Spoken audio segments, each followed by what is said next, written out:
Hey everybody, and thanks for being here with us. I'm Cameron. And I'm Kelsey. And welcome back to Mom and Pop PR Productions. Today we're going to be talking with Sam Schultz, who owns Sammy's, and he's going to be telling us how he uses social media to further his business. My name is Sam Schultz, and I own Sammy's Cafe. So a little background about Sammy's. We started down in Provo, Utah, and it's a tiny little hole in the wall down there if anyone's ever been. And I always tell everyone I'm not a cook by any means. I'm not a chef. I like to eat, and I feel like I'm pretty good at marketing, and so that's kind of why I started Sammy's. I always say we're a marketing company that happens to sell burgers and pie shakes, of course, but that's kind of always been my take. I'm always trying to perfect the product of my burgers and my shakes, but my biggest thing is I'm trying to get people inside my store to try my food.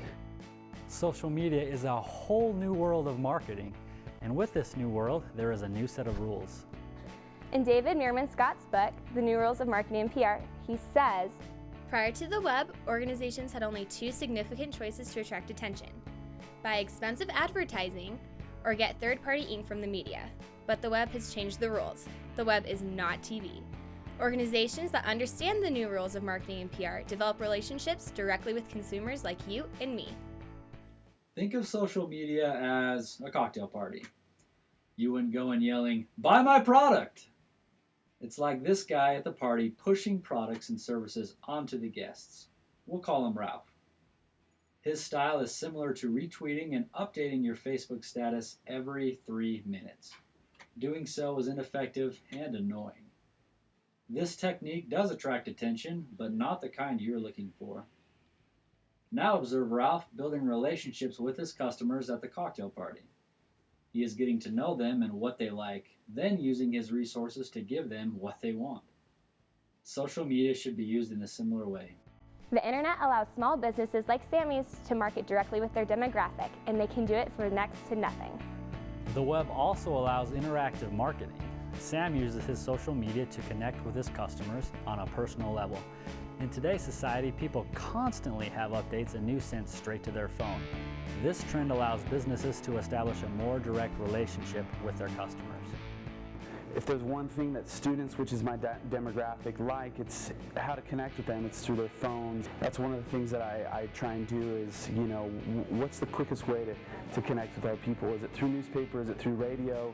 Is it through, the old school ways, or is it through the phone, which can be blogs, it can be your website, it can be through apps, it can be through a text message marketing, it can be through Twitter, Facebook, Instagram, all those things, Pinterest, all those things that we're trying to tap into and build our database, build our network. So while a business is reaching out through social media and connecting to its clientele, they should also find a way to connect with other local businesses to form a mutually beneficial marketing relationship. When a relationship like that is formed, it opens the door to a whole new group of new clients for both parties involved.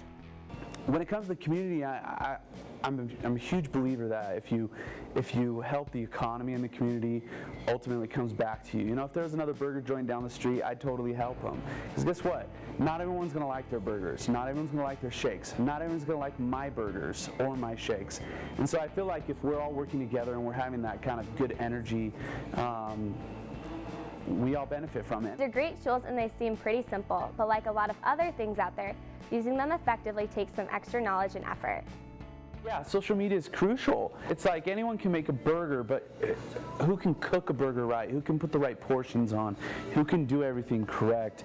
Anyone can learn how to start a Facebook like page, but how you're utilizing that page, how you're utilizing social media is another thing. I look at anyone else that's using social media and think, wow, I should totally do it that way. It's one thing to use it, but it's another thing to use it right and properly. Social media it's awesome. I always say it's one of those ways to connect the dots. If there's one dot missing, it's hard to connect with people. But if people are getting hit through an email, they're getting hit through a text message, they're getting hit through Facebook or Instagram, Twitter, most of the time they're going to know what's going on. We agree with Sam, and we'd like to share our recipe for the perfect social media site. Create a likable page. Stay current and updated. Link all of your social media sites. Add visual excitement like pictures and videos. Advertise your own promotions and deals. Then share links to other businesses. Lastly, be personable, be interesting, and be engaging. Remember, people are interested in people, not faceless corporations. Interact with your fans, followers, and friends as much as you can. To learn more about improving your social media sites, visit our Twitter feed and Facebook page. Be sure to check out our next video featuring the manager of Sticks and Stones and how he uses social media to promote the company's events.